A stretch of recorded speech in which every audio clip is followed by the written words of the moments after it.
کئی صحابہ کا استاد انہیں بنایا.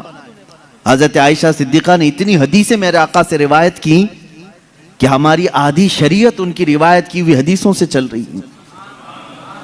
لیکن وہ نکاح میں جب آئی تھیں، کئی مرتبہ کے معاملات ہیں.